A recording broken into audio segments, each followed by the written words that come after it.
whatever Hamas did, crimes against humanity, at that awful, dreadful day, does not justify the immoral crimes against humanity and war crimes that Israel performed in Gaza ever since. None of the two above, the two criminal sets that do not balance each other, do not annihilate each other, justify the crimes done under the supervision and open eye of the government. Yo, welcome back to the channel. Glad you are here for this one. So Piers Morgan just had Josh Hammer on, and let me tell you, this conversation went somewhere nobody expected. It starts with a simple question about why journalists are being blocked from entering Gaza, and Josh's answer, or honestly his lack of one, set the whole thing on fire. But then Avraham Burg, a former speaker of the Knesset who actually lives next to the settlements, jumps in and delivers one of the most powerful moral arguments I have heard on this topic in a long time. You are going to want to stay for every single second of this, because the ending hits completely different. Drop a comment and let me know what country you are tuning in from. I always love seeing how far this community reaches. All right, let us get right into it. Al Jazeera terrorists are banned. People who are embedded with Al Jazeera all international media are currently still banned from operating freely in Gaza, despite there having been a ceasefire of sorts for many months. Why do you think the Israeli government doesn't want war correspondents from around the world on the ground in Gaza, do you think? Piers, I don't work for the Israeli government. I'm American. Hazard a guess. You're a smart guy. Frankly, the United States currently controls a lot of situation in Gaza through the Board of Peace. You probably should ask Donald Trump that question, which they don't want the world to know. Okay, all this has been, I know facts are very hard to come by on Piers Morgan Uncensored these days, but unfortunately, facts don't correspond to your particular narrative. John Spencer, who is the head of urban warfare studies at West Point, has crunched all of the relevant numbers and has shown time and time again that the civilian to combatant ratio in Gaza since the war started on October 7, 2023 has been 1 to 1.5. If it's been the activities of the most moral army in history, as I keep hearing, if the IDF has done nothing wrong, been completely blameless, been like at the top end of morality in what they did in Gaza, fine, okay. Let the journalists in from around the world to why don't you go? Like literally, why don't you go? If you care that much to cover, why don't you personally fly in there and try to cross the border? There is a reason the Israeli government has banned the world's media from going into Gaza. And I think that you should personally challenge that. Frankly, the use of your time, there would be a better use of your time on the show. I have done repeatedly. I'm wondering whether you would condemn it. I don't particularly care, to be honest. You don't care that journalists should be allowed to investigate what may have happened in a war zone? I care about right pursuing over wrong. I don't think you do, though, Josh, do you? You just care about your side. You don't care about the truth. No, I do.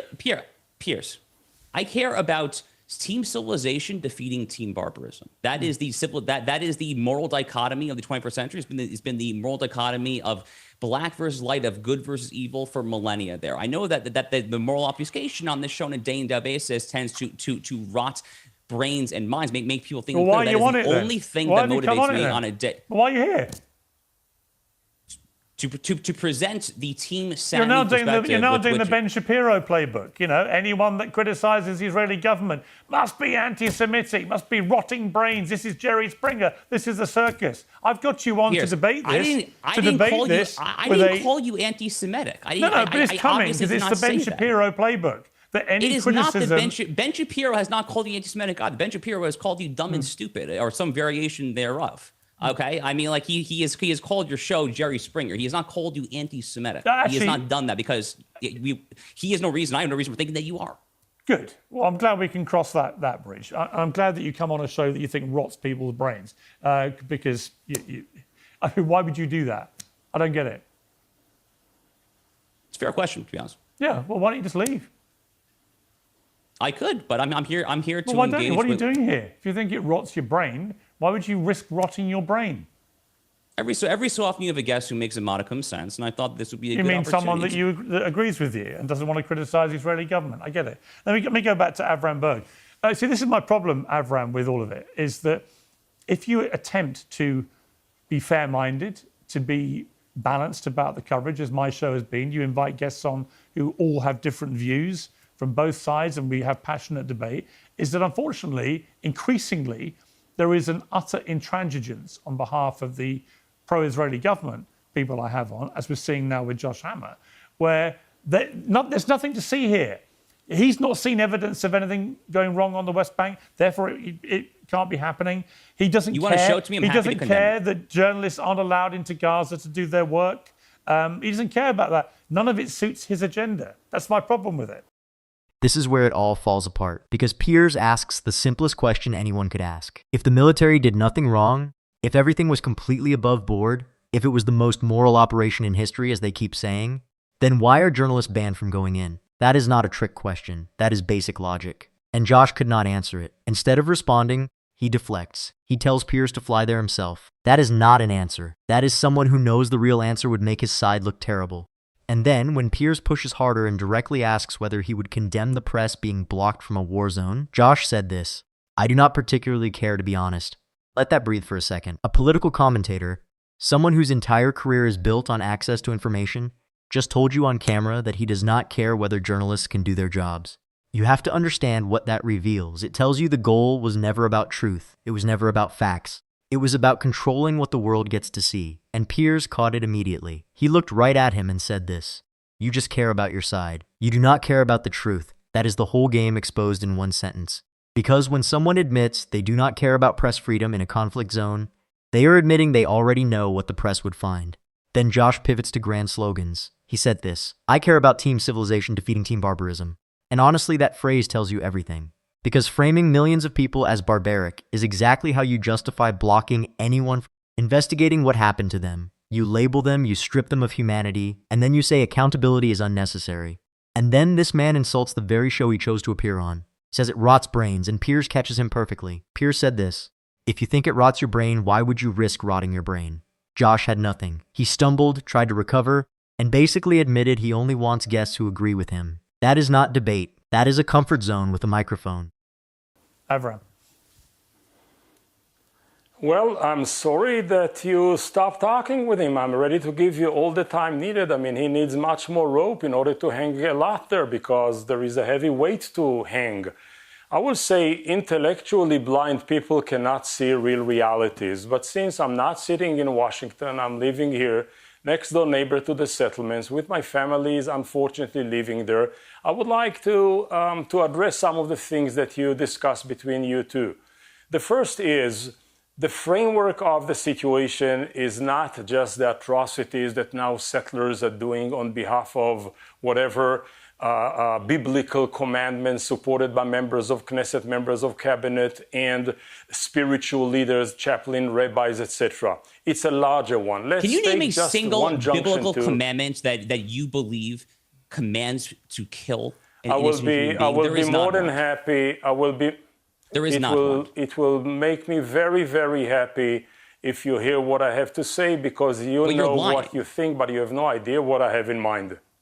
So you're speaking of biblical injunctions to kill innocent human beings. That is a lie. And you are now desecrating the religion to which I subscribe. Mr. Hammer, I'm not going to let you do it. Mr. Hammer, somebody once said to somebody like you listen only when your mouth is open.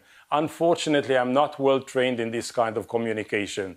So just make up your mind how you want to communicate. Yeah, you're well trained in gaslighting and lying, and apparently desecrating your own purported religion. Are you done? Are you done, or you need some more time? You okay? Relax? Okay. October 7th is a watershed. At what sense?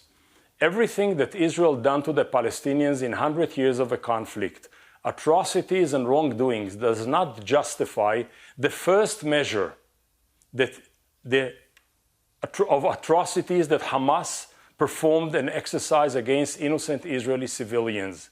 And at the same time, whatever Hamas did, crimes against humanity, at that awful, dreadful day, does not justify the immoral crimes against humanity and war crimes that Israel performed in Gaza ever since. None of the two above, the two criminal sets that do not balance each other, do not annihilate each other, justify the crimes done under the supervision and open eye of the government, its cabinets, and its members of Knesset in the occupied territories, with the very passive presence of the IDF. This is the reality. And then Avraham Burg steps in, and the entire energy shifts. Because this is not some commentator sitting in a studio on the other side of the world. This is someone who actually lives there, a former speaker of the Knesset. He lives next door to the settlements. His family is there. And the very first thing he does is say exactly what everyone watching was thinking. He said this: he needs much more rope in order to hang, meaning the more Josh talks, the worse it gets for him. And then he followed it with this: intellectually blind people cannot see real realities. Here is what separates Avraham from everyone else in this conversation. He is not operating from talking points. He is not performing for an audience back home. He is speaking from lived experience on the ground. And that kind of authority is something Josh simply cannot compete with, no matter how many slogans he throws around. And when Josh tried to talk over him, Avraham dropped one of the best lines in this entire segment. He said this: "You listen only when your mouth is open."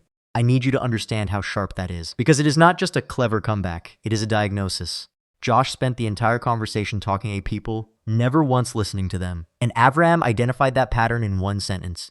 But here is where it really lands, because Avraham then laid out something that most people on Josh's side absolutely refused to say. He said this: whatever they did, crimes against humanity on that awful, dreadful day, does not justify the immoral crimes against humanity and war crimes performed in Gaza ever since. That is moral consistency. That is what it looks like when someone can hold two realities at the same time without one erasing the other. What happened on that day was horrific, and what followed was also horrific. Both are true, and refusing to acknowledge both is not strength.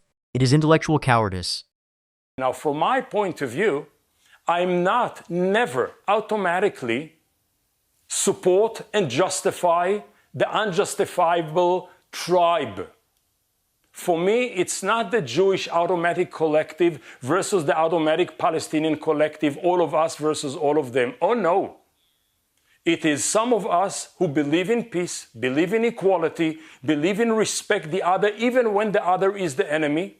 And some of them, Jews and Palestinians alike, who believe in religious fundamentalism, eschatological missions and commandments, that the Palestinians are their reincarnation of the Amalekites or whatever it is. And therefore, some of the Jews in the occupied territories are my enemies. And some of the Palestinians all over the place, Middle East, East Jerusalem, occupied territories in Gaza, who still believe in peace, are my partners. Because my partition line are not bloodlines, are not tribal lines, are not collective lines, but value system lines. Whomever is for peace and equality is my partner. Whomever is for the annihilation of the other, be it a Jew who wants to annihilate them, or be it a Palestinian who wants to annihilate us, is my enemy. And therefore, my attitude to what the settlers are doing in the occupied territories, these are crimes. The government that supports them is a criminal government, though I'm a democratic citizen who vote for it and want to bring it down. Just hold your response to that, Josh Hammer, because just going to have a little break before we come back to you guys, because it's been a fascinating debate. And this is where Avraham Burg completely dismantles the framework that people like Josh build their entire argument on. Because the default framing is always the same. It is us versus them, one collective against another. Pick your side and defend everything it does. But Avraham rejected that entirely. He said this: my partition lines are not bloodlines or not tribal lines, but value system lines. You have to sit with that for a moment. Because what he is telling you is that his loyalty is not to ethnicity. It is not to nationality. It is to values. And under that framework, someone from the other side who genuinely believes in peace and coexistence is his partner. And someone from his own community who pushes religious extremism and wants to wipe the other out is his enemy. That completely flips the script. And here is what makes that framework so significant. If you look at the history of prolonged conflicts, the ones that dragged on for generations, they all shared the same pattern: tribal loyalty overriding moral clarity. You can look at Northern Ireland. Decades of violence between communities that shared the same streets and the same cities. And the shift only began when people on both sides started choosing values over identity. The Good Friday Agreement did not happen because one side won. It happened because enough people decided that peace mattered more than tribal allegiance. That is not a weakness. Historically, it is the only thing that has ever actually worked. And then Avraham went further than anyone expected. He said this: whomever is for peace and equality is my partner. And then he said what needed to be said. He said this: these are crimes. The government that support them is a criminal government. And he said that as someone who served in that government. As a democratic citizen of that country, that is not an outside attack. That is an inside reckoning. And that is something you cannot dismiss. That is why Josh had absolutely nothing left. because you cannot argue against someone who has the moral consistency to call out their own side. You cannot label them as biased. You cannot wave them away as uninformed. Avraham Burg took apart the entire defensive framework with calm clarity and lived experience behind every word. And the fact that he did it without raising his voice made it impossible to deflect. So what do you guys think of this? Leave your thoughts down in the comments. Please like and subscribe, and I will see you in the next video.